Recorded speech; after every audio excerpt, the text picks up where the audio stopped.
Coba deh, bayangkan sebuah kerajaan yang benar-benar makmur luar biasa. Nggak ada perang, kas negaranya luber, dan panennya selalu sukses besar. Kalau dilihat dari luar, wah, sempurna banget deh pokoknya.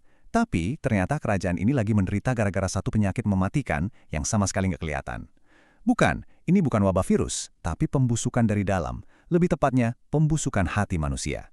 Nah, hari ini kita bakal bedah bareng-bareng bagaimana sebuah kisah sederhana tentang seorang raja bisa membongkar masalah yang sangat dalam ini. Kehangatan sederhana seperti semangkuk sup. Mari kita nikmati Sofoos hari ini.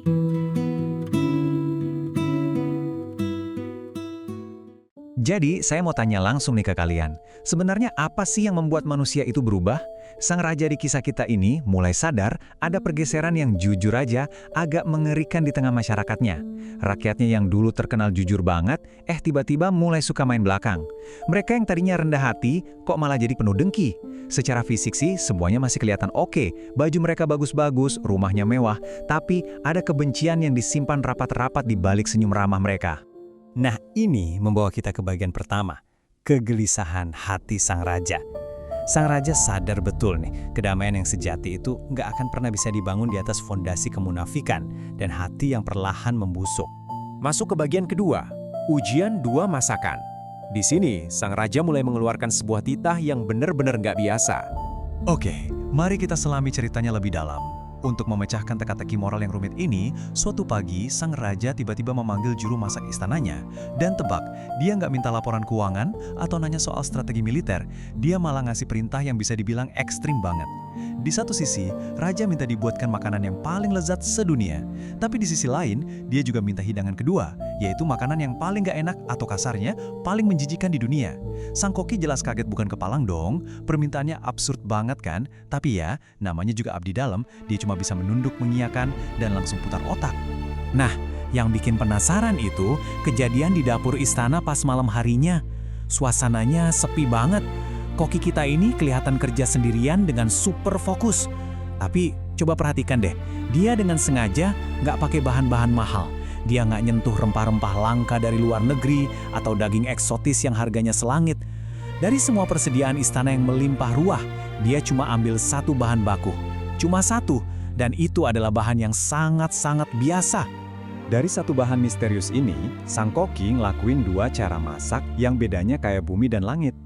Di langkah pertama, dia masak bahan itu hati-hati banget, pakai bumbu yang kaya raya, meracik rasanya sampai pas, dan wow, aromanya harum banget. Tapi untuk langkah kedua, bahan yang sama persis tadi, justru dia masak dengan cara yang asal-asalan. Bener-bener dibikin sederhana yang agak aneh, dan tampilannya, wah nggak wajar banget ya pokoknya. Lanjut ke bagian ketiga, rahasia di balik rasa. Ini adalah momen pembuktian dari ujian sang raja. Dan keesokan harinya, momen yang ditunggu-tunggu pun tiba. Semua orang istana kumpul di aula utama. Tegang? Pasti. Raja duduk tegak di singgasananya. Udah nggak sabar pengen lihat hasil eksperimen semalam. Waktu hidangan pertama disajikan, aromanya langsung semerbak memenuhi ruangan. Harum, hangat, bikin ngiler lah pokoknya. Pas Raja nyicipin, matanya sampai terbelalak. Dia sampai bilang kalau ini makanan paling enak yang pernah dia makan seumur hidup. Tapi, tunggu dulu. Hidangan kedua kemudian disajikan. Dari bentuknya aja udah nggak menarik sama sekali. Dan begitu masuk mulut, wajah raja langsung berubah total. Dia mengernyit jijik dan buru-buru menyingkirkan piringnya. Bener-bener nggak enak rasanya. Reaksi raja saat itu dramatis banget loh. Kaget, campur marah, dia menatap tajam ke arah koki yang cuma bisa berdiri diam. Terus, dengan suara berat yang menggema ke seluruh penjuru ruangan, raja menuntut jawaban. Dia nanya, bagaimana mungkin dua hidangan ini rasanya bisa begitu berbeda? Sebenarnya apa bahan dari kedua masakan ini? Koki itu diam sejenak. Dia menunduk hormat, perlahan mengangkat kepalanya, dan boom. Disinilah letak plot twist paling krusial dari cerita ini. Dengan pelan dia menjawab, hati paduka, hati sapi. Iya, kalian nggak salah dengar. Dua hidangan yang rasanya bertolak belakang tadi, yang satu surgawi banget dan yang satu lagi super menjijikkan, ternyata dibuat murni dari satu bahan yang sama persis. Kita masuk ke bagian 4, cerminan hati manusia. Sebuah metafora kehidupan yang sangat mendalam. Seketika, aula istana itu jadi sunyi senyap. Raja benar-benar kaku terdiam. Sang koki kemudian melangkah maju dan menjelaskan poin utamanya. Gini, kalau bahan dasarnya, yaitu si hati sapi tadi, diolah dengan cara yang benar, dikasih perhatian, diracik dengan pas, dia bakal berubah jadi sesuatu yang luar biasa indah dan lezat. Tapi sebaliknya, kalau diolah dengan cara yang salah, hasilnya ya memuahkan. Koki itu tersenyum dan bilang, begitu juga dengan manusia Paduka, hatilah yang paling menentukan segalanya. Jadi, intinya ada di anatomi hati kita sendiri nih. Coba kita lihat gimana kondisi hati itu secara langsung memproduksi sebuah hasil.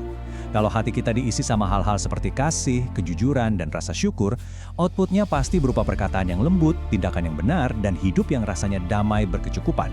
Tapi coba kita tengok sisi gelapnya. Kalau hati dibiarkan mengolah rasa iri, kesombongan, dan hal-hal negatif lainnya, yang keluar dari situ cuma kebencian, kejatuhan, dan hidup yang suram. Logikanya sederhana. Output itu selalu ditentukan oleh apa yang kita proses di dalam. Wah, kata-kata koki itu rasanya langsung menusuk dada sang raja. Dia mulai mikir keras dan merefleksikan dirinya sendiri. Dia ingat sama pejabat-pejabatnya, rakyatnya, dan yang paling menampar egonya, dia ingat sama kelakuannya sendiri.